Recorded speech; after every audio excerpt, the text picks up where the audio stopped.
If you believe the scariest parts of Halloween are costumes and candy, wait until your work computer decides to become the festival's main attraction. This one started like any other graveyard shift. Stale coffee, blinking server LEDs, and the kind of silence that smells like recycled air. I'm the overnight systems admin for a small media firm that still clings to legacy hardware. Our office building looks cheerful by day. Pumpkins on the reception desk, fake cobwebs on the rails. But at 2 a.m., the place is a skeletal stage. The first time something odd happened, I thought it was an IT prank. The 10th time, I stopped assuming anything was normal. It was Halloween night. The city outside was full of laughing kids and porch lights. Inside, the utility lights hummed like a distant subway. I was running a routine integrity check when a backup job failed. The server issued a terse error, a directory mounted that shouldn't exist. The path read like a joke someone on the night crew had made for the holiday. /opt/holiday/return. I yawned, clicked in, and nearly spit my coffee when I saw the files. Hundreds of video files with names formatted as dates, but not yesterday or today, future dates. Some 3 days ahead, some 3 months. The newest file had tomorrow's date and a tiny suffix, .rendering. Curiosity is a dangerous admin tool. I opened the file labeled for the next morning.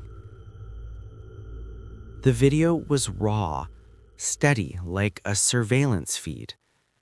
It showed our open plan office from the camera in the corner, my desk, my chair, the coffee mug with the chipped rim. There I was on the screen, typing. My posture matched what I felt in the chair, tired shoulders, one hand on the mouse. Then the person on the video, me, stopped typing and looked directly at the camera. I said nothing. He smiled once, a small, practiced curve that didn't reach his eyes, and then mouthed 3 words that made my throat tighten. Keep it playing. My first instinct was to assume the footage was old, rerouted, or someone's deepfake. I closed the window and ran a deep lookup.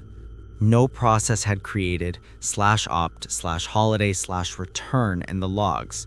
The inode referenced storage that didn't exist on any of our arrays. When I tried to delete a file, permissions errored in a way I'd never seen. Access refusal, origin untracked. I didn't sleep. I looped the feed, trying to find a timestamp anomaly, a camera overlay, anything that explained the surreal loop I was watching. As the clock crept past 3 a.m., something changed. The file that previously had tomorrow's date incremented, like a clock gear advancing. The name appended a new suffix, live. The screen showed the office again. Now the empty chair in that feed just stood, as if someone had pushed it back. A person rose slowly from beyond the frame, hands wrapped in a dark jacket. The figure moved with a deliberate, casual confidence, then stopped under the nearest motion sensor so that the camera light washed their face. It was me, but not the me sitting here. The face on the screen had a pale sheen, as if the monitor light had been layered over skin. It lifted its head and whispered, almost tenderly, "Finish what the station started." I could hear the building in my skull, pipes, the distant air handler, the refrigerator in the kitchenette, but beneath it, something else, a low rhythm like the throb of a transmitter. The video persisted, The rendered timestamp changed again. This time it marched forward to midnight next year. That should have been impossible. I backed up the file and sent a copy to security. I wrote an email to the CTO. My hands trembled only when I hit send. At 4:12 a.m., the office lights dimmed and the emergency glow flickered. My inbox pinged with a single unread note from an internal account I didn't recognize, holiday@return.local. The message contained a single line: "We keep the holiday alive. Do not mute the broadcast." It felt absurdly ceremonial, like a cult RSVP. I found myself scrolling through the feed again, compelled by dread that read like homework. As I watched, the person on screen reached toward the camera, and the image blurred into static. The audio shifted, layering a faint melody, an old children's rhyme under the station hum. Outside, someone on the street honked a horn, a faraway reminder that kids were still out collecting candy. Inside, the server fan increased pitch like a kettle about to boil, and my workstation speakers, they were set low, began to hum that same rhyme. I muted them. The sound continued, now vibrating through the floor, through cables and metal. When I looked up from the screen, the office window showed a sliver of moon and a figure standing on the sidewalk below. The silhouette didn't wave, didn't trick or treat. It just faced our building and held up a small projection device that painted orange light onto our bricks. A moving pumpkin grin, slowly smiling wider. I called IT security again. The phone line went dead mid-sentence. The security app on my phone glitched to a single screen reading, "Streaming. Joined." My badge access log showed me as signed out at 3:07 a.m., but I'd never left. By dawn, the folder was gone. The server reported everything healthy. The only proof left was the copied video I had shoved into a backup drive. When I played it at home later, the file ended differently. The camera panned, for the first time, out the window and into the street. A procession of children crossed the frame, but their costumes were wrong, stitched from decades at once, not cobbled from thrift stores. They carried paper bags that rustled with the sound of dozens of tiny radios turning on at once. That night, my front step had a single piece of candy, an orange-wrapped square that hummed softly when I held it. I left it on the porch. If your computer ever offers you a file with tomorrow's date, don't be clever. Don't be brave. Turn the monitor away, close the lid, and leave the room. Keep your porch light off that night, too. Some broadcasts don't want viewers. They want listeners. If this unsettled you, help the channel stay up by liking and subscribing. We're monetized now, and every support helps us dig into stories like this.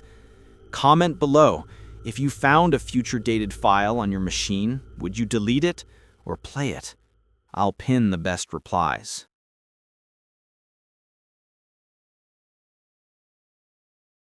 When I first moved into 7B, the building felt asleep.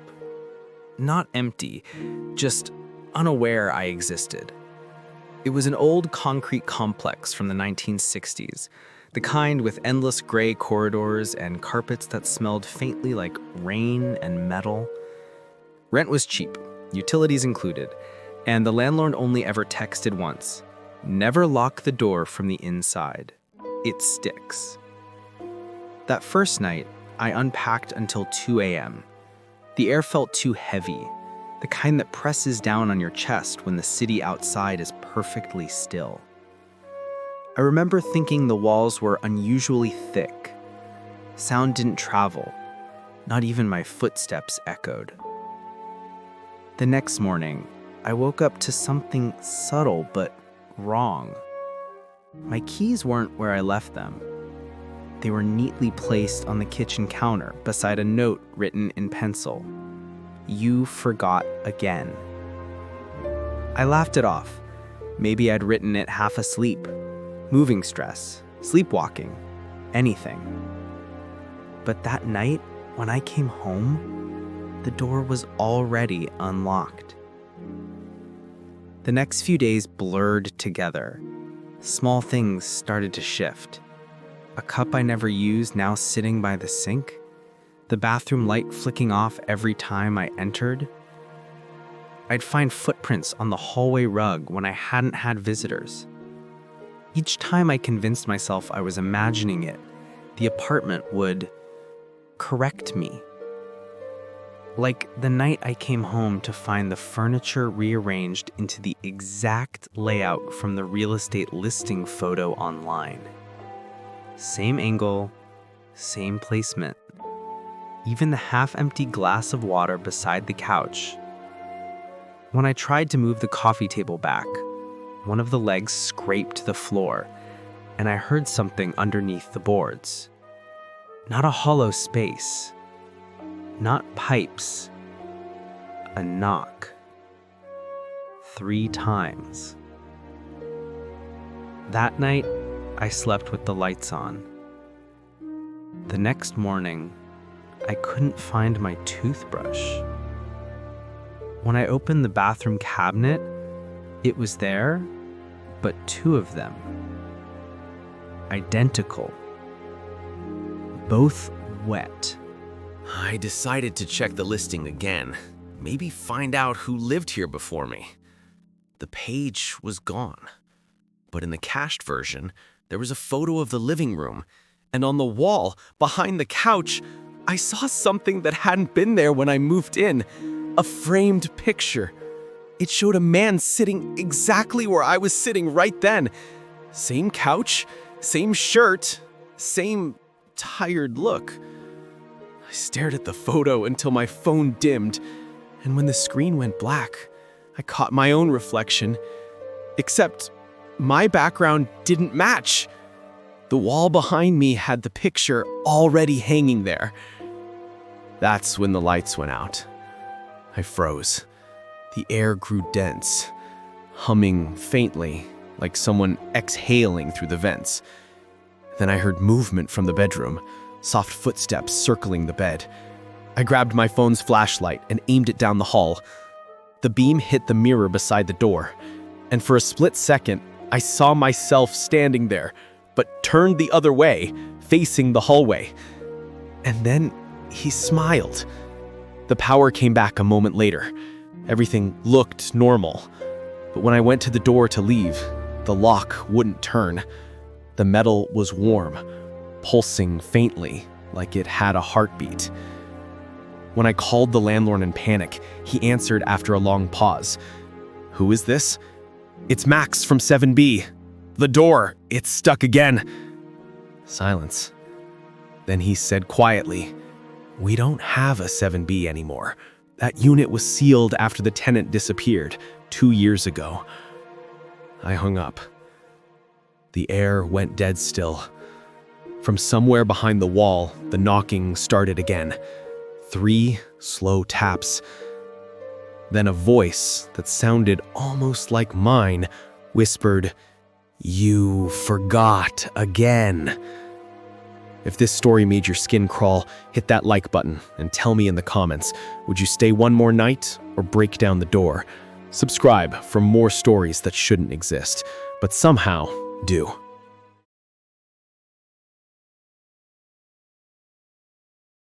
I work maintenance for a group of apartment buildings downtown. Old concrete towers wired together by decades of lazy renovations. You learn to stop asking questions when strange things happen here. Power flickers, faucets hiss, elevators skip floors. But what happened in Building C, apartment 405, isn't something I can explain away. It started with a service ticket. TV won't turn off. Simple enough. When I got there, the tenant, a woman in her late 30s, barely opened the door. She looked pale, sleep-deprived, clutching her phone like it was a lifeline. "It won't stop playing," she whispered. Inside, her living room was spotless, except for the television, a bulky, flat screen that glowed even though it wasn't plugged in. The screen was black, except for a faint, pulsing gray static. Every few seconds, it emitted a short burst of white noise. "Just replace the outlet," I said. But when I stepped closer, my earpiece crackled, the one connected to my radio for building comms. I heard the same static, and then a whisper underneath it. "Don't turn it off." I froze. The woman covered her ears, shaking her head. "It says that every time." I yanked the HDMI cable out. The image didn't change, so I unplugged the whole surge protector. Still nothing. The static continued, and in the glow, I realized there was faint movement, like silhouettes standing behind the noise. That's when the power in the entire floor cut out. The lights died, my radio went silent, and the television brightness spiked, filling the whole room in white. Then the screen went black. "Finally," I muttered, but before I could speak again, the TV turned back on by itself, showing the live feed of her apartment from the exact corner where I was standing. Except there was someone else in the shot, a tall shape standing behind me.